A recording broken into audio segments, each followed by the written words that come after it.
That's Okay, thank you.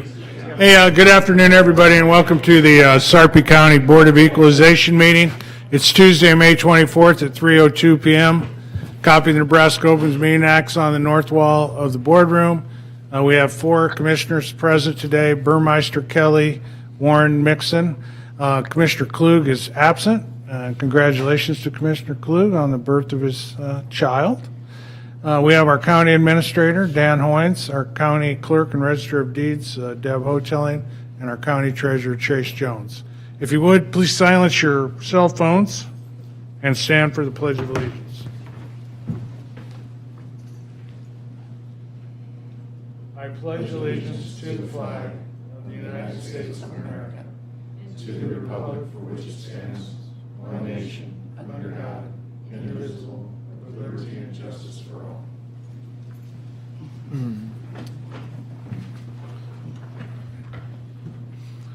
We only have 2 items on the consent agenda today. Motion. Second. Motion by Burmeister, second by Warren. Discussion? Please vote. Ayes 4, absent Klug. Okay, all agenda items have been addressed as published, and the Board of Equalization is adjourned. Give me 1 minute. Okay. Okay, welcome everybody to the Board of Commissioners meeting. Still May 24th, it's 3:04. We got 4 commissioners present along with our county administrator, Dan Hoynes, and our county clerk and register of deeds, Debra Houghtaling. Commissioners, administrator comments. Commissioner Mixon. None, thank you. No comment. None, thanks. Dan? Quick reminder, the board will not be meeting next week for the Memorial Day weekend. So the next board meeting, I think, is June 7th, Madam Clerk? That's right. Is it? Yep, June 7th, you're right. Thank you. Okay, great. Thank you.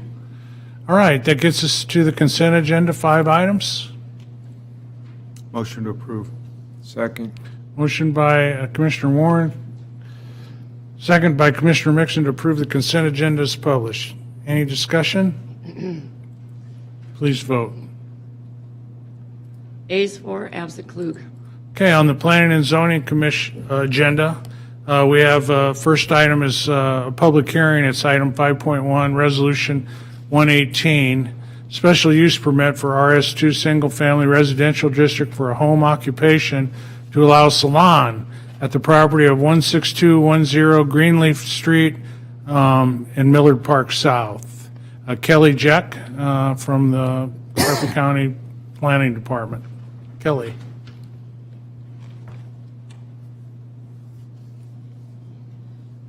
Can we give the, okay. Commissioners, the application before you is a special use permit for a home occupation 1 major on a property zoned RS72 in the Millard Park South subdivision. The applicant, Brooke Shelbourne, wishes to operate an in-home hair salon from her personal residence at 16210 Greenleaf Street. The site is improved with a single-family residence with a 3-car garage, with an attached 3-car garage. The driveway will allow for 2 customer parking stalls, leaving 1 stall for the residents. There is a walkway and separate entrance into the salon on the west side of the home here. Items to note from the applicant's operation plan: the applicant will be the only employee. Clients are scheduled by appointment only, Monday through Friday, between the hours of 9 a.m. and 7 p.m. There will be no visible signs of the business posted on the exterior of the home advertising the business. Sarpy County zoning regulations require any on-site operation of the home shall be carried on entirely within the home. There can be no external evidence of the home occupation with the exception of vehicles and signage as allowed in section 34.12.4. Advertising displays and advertising devices displayed through a window of the building shall not be permitted. Sarpy County Planning Commission held a public hearing on this application at their April 19th, 2022 meeting and recommended approval to this board by a vote of 8-0. And staff recommends approval of the special use permit for a home occupation, one major, to allow an in-home hair salon from a personal residence at 16210 Greenleaf Street in accordance with the operational plan submitted by the applicant and the comments in the recommendation report, as this request is in compliance with the Sarpy County Comprehensive Plan and zoning regulations. Thank you. Any questions for Kelly? Motion to approve.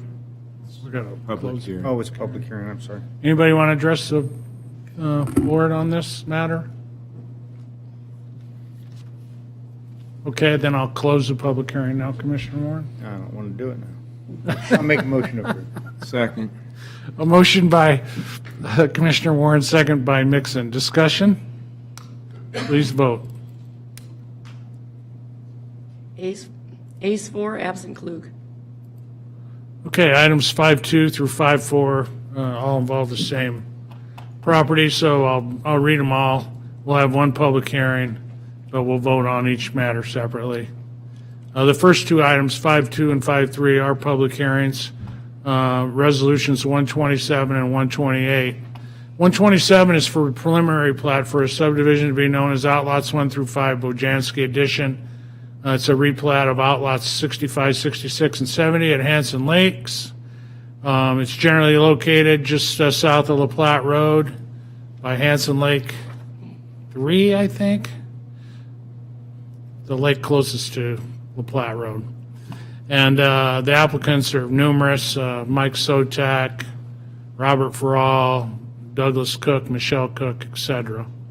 128 is the final plat for that same property, and 5.4 Resolution 129 is the development agreement for that property. So we'll start with the public hearing and the presentation on the preliminary and final plat from Jason Kubicek, Sarpy County Planner. Thank you. The applicant is requesting approval of a preliminary and final plat for a subdivision to be known as Outlots 1 through 5, Bojanski Edition. The general location of the proposal is south of La Platte Road on Bojanski Drive, and the approximate total size of the area is 0.7 acres. The applicant has stated they will be using the outlots to construct outbuildings for storage, which is an allowed use for outlots in the Chris and Hanson's and Betty Lakes communities.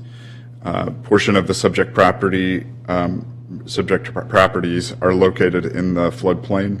Any development or man-made improvements in the floodplain must comply with all applicable requirements of the floodplain district in the Sarpy County zoning regulations. Staff recommends approval of a preliminary and final plat of the subdivision to be known as Outlots 1 through 5, inclusive Bojanski Edition, subject to the comments and attachments in the Planning Department recommendation report, as the proposal is consistent with the Sarpy County Comprehensive Plan and meets the intent of the Sarpy County zoning and subdivision regulations. Let me know if you have any questions. Questions for Jason? Okay, it's a public hearing. Anybody want to come forward and address either the preliminary plat or the final plat on this property? Okay, I'll close the public hearing then, and we'll take a motion on 5.2 Resolution 127 preliminary plat. Move to approve. Second. Motion by Burmeister, second by Warren. Discussion? Please vote. A's 4, absent Klug. Okay, 5.3 is the final plat, Resolution 128. Move to approve.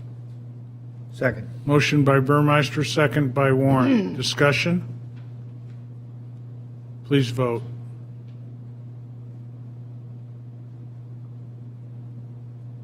I think I You want me hit, just to second it? Who's I think I got I hit the, you got him? Okay, I I'm got showing, it. Commissioner Kelly, did you second? I got it. Close enough. Okay. So, okay, A's 4, absent Klug. Okay, and then finally, the subdivision agreement, a development agreement, actually.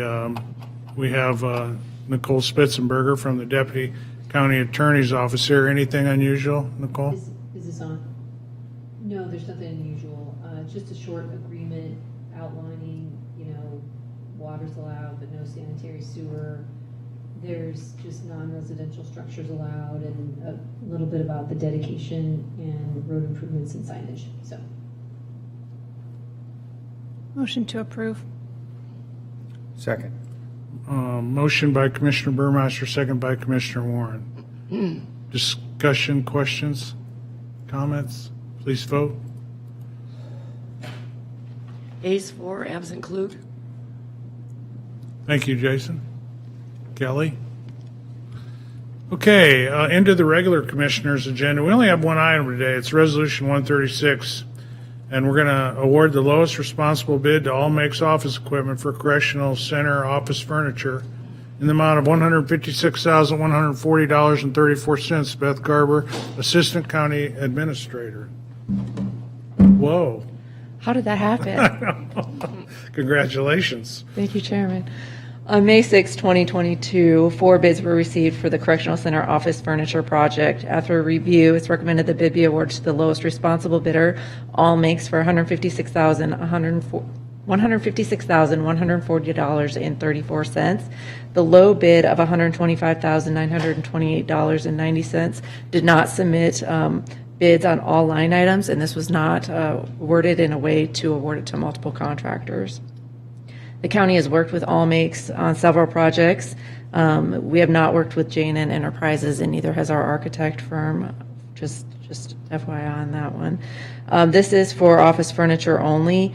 You might recall correctional and mental health furniture was awarded in March. We also have janitorial equipment that will be bid separately. Further to come would be some technology equipment, and AV equipment will be before you shortly too. Questions for Beth? Motion approved. Second. I have a motion by Commissioner Warren and a second by Commissioner Burmeister.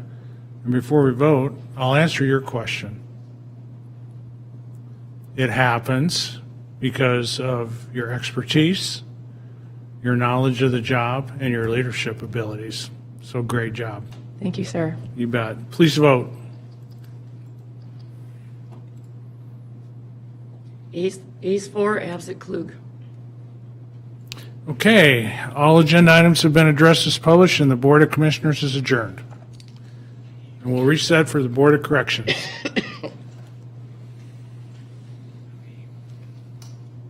Okay, welcome everybody to the Board of Corrections meeting. It's Tuesday, May 24th, 2022. It's now 3:16 p.m.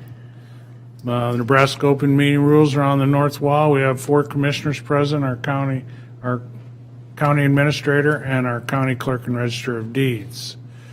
The first action item on the agenda is the minutes, approving the minutes from our April 19th meeting. Move to approve. Second. I have a motion by Burmeister and a second by Warren to approve the minutes. Any discussion? Please vote. Ayes 4, absent Klug. Okay, we'll get into the corrections reports next. The first one is for the Juvenile Justice Center, Tammy Steensma, Juvenile Services Director.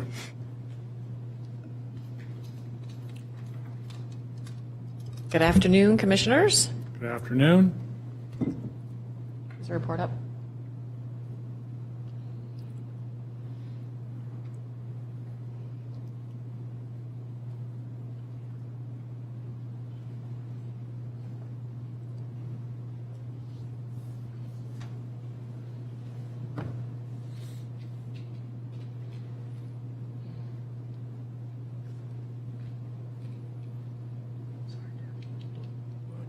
It's up, well, our agenda items, it's just right on the agenda.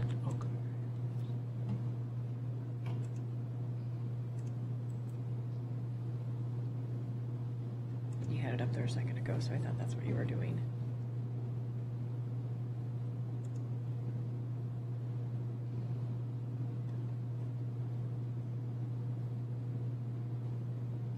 Great, so that one's mine right there.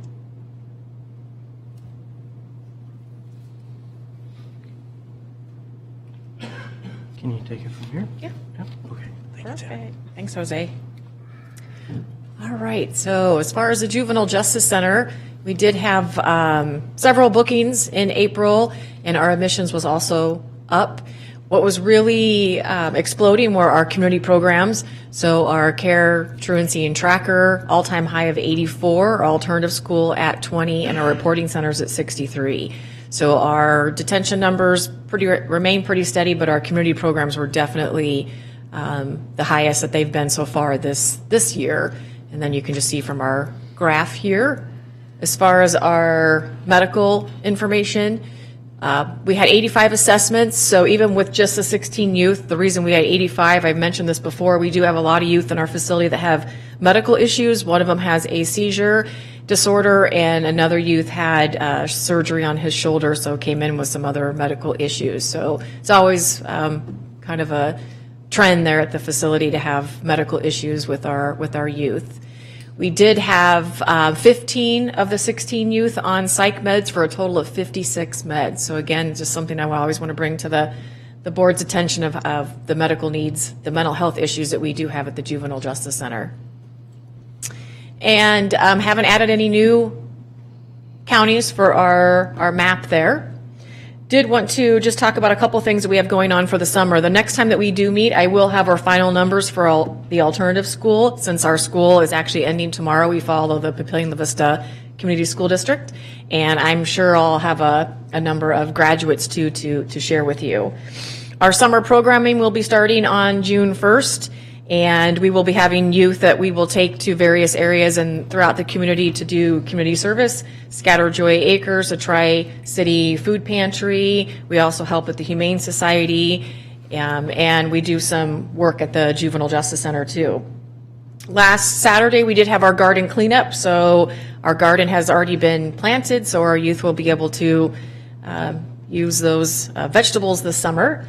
And just something to put on your calendar, I haven't set anything out, but we will be having our back to school bash on Tuesday, August 2nd this year. So more information to come on that, but I know how busy your schedules are, so if you can just plan on attending that, if possible, on August 2nd. And I would be happy to answer any questions that you might have. Questions for Tammy?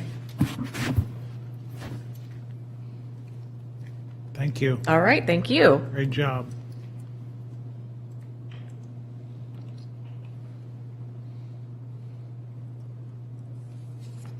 Okay, Community Corrections Report. Jake Burst, our Community Corrections Director.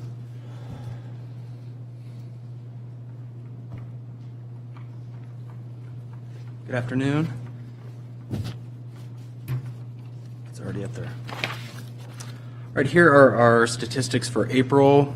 We had 13 total participants on house arrest. We had 2 total participants on work release. One of those was run in-house in the Sarpy County Jail. One of them was down at Douglas County. We've had 2 participants on the RAP program. 30 total offenders placed on pretrial release during the month of April. And then our year-to-date numbers down here at the bottom with 154 placements, about 23,650 jail beds saved. Just some of the graphs here. Our screening numbers were up for the month of April, up to 45. The overall placements, though, however, went down to 27. And then our electronic monitoring numbers, both for alcohol monitoring and GPS, remain high, although we did see a decrease in the month of April. And then the overall categories in which our clients are charged with, comparing this to last month, our alcohol numbers went down actually a little bit, a couple percentage points, and then our crimes against persons here I believe went up 1 or 2 percentage points. So that is about it. Does anybody have any questions? The 25 that were not released on their own recognizance for pretrial release, are those generally why aren't they released, Jake? Sure. So, well, it can be for a number of reasons.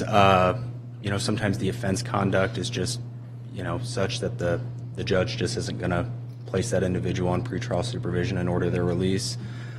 Sometimes it's the individual's, criminal history or failure to appear history. So the judge has a lot of information to take into account that we're providing them with when trying to ensure public safety and, the that they're going to come back to court. So, Thanks. you bet. Thanks, Jake. You bet. Okay, finally, Ryan Marr, our Corrections Director, is going to give us an update on adult corrections and the new Correctional Center construction project. So before we get to the graphs and charts, good afternoon, Commissioners. I want to just kind of give you an update on our staffing. Since the first of the year, we've brought on 17 new corrections officers. Right now, our retention rate is about 93%. We had 2 deputies, 1 retired, 1 went back to the sheriff's office on the road patrol. So we've had 2 resignations since the beginning of the year. Our last class of officers that we brought on 7 officers. 5 of them have previous corrections experience, so that shows that there's a strong desire to come work for our great facility. We have 5 conditional offers for corrections officers out there.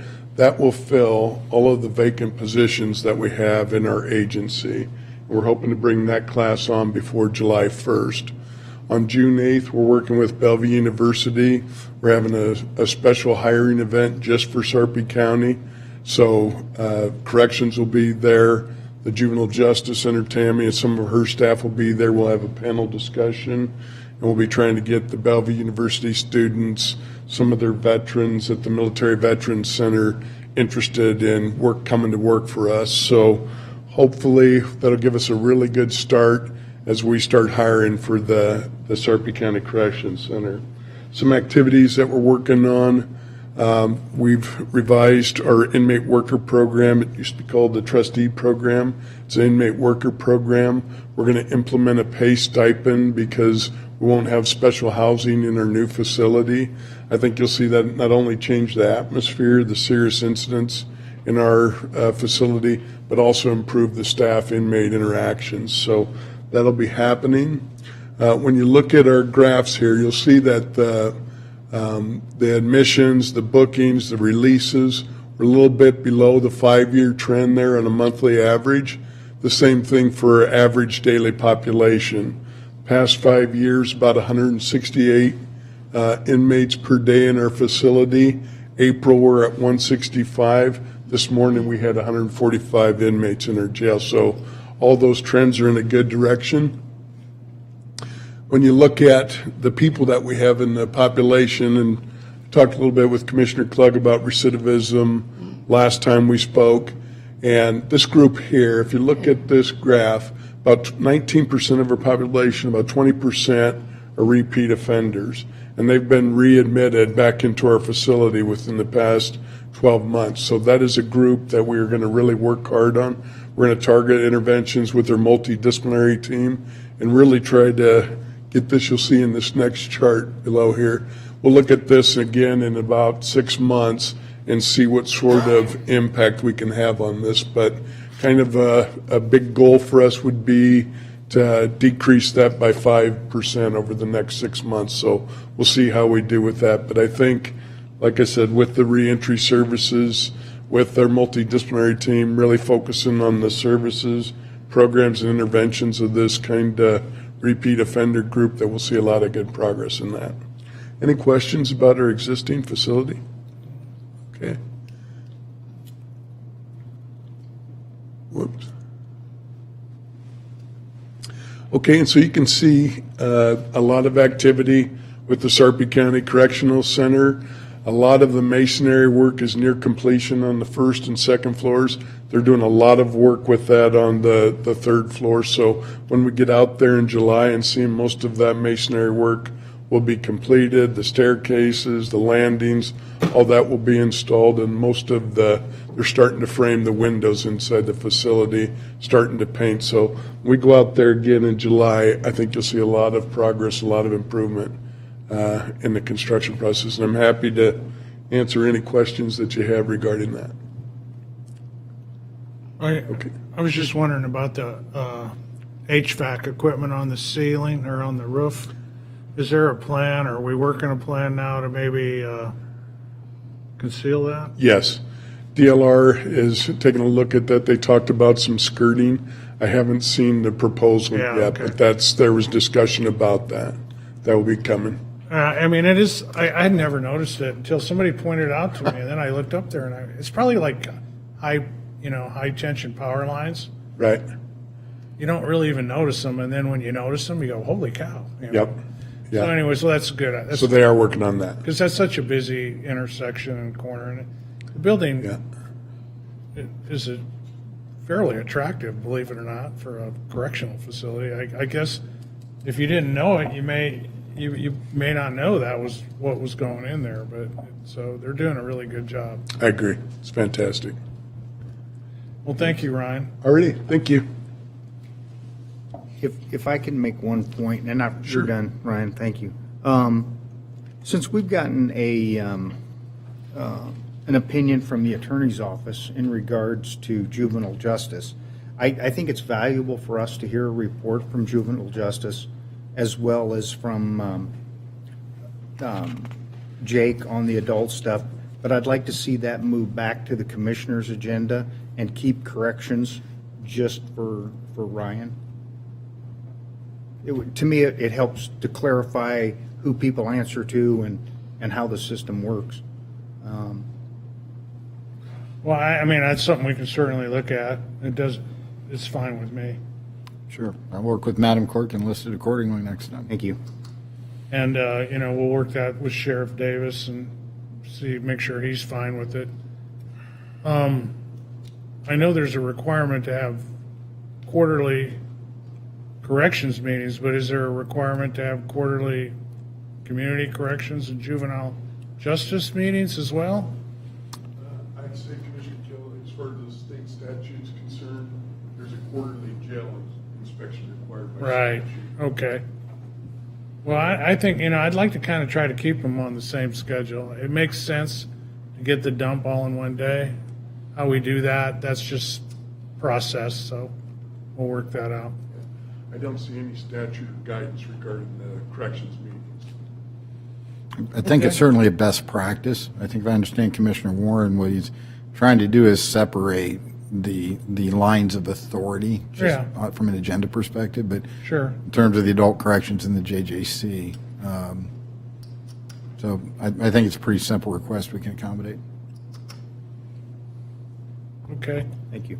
thank you. Any other comments? No. Gary, anything? Well, everybody have a happy Memorial Day. And all agenda items having been addressed as published, the Board of Corrections is adjourned.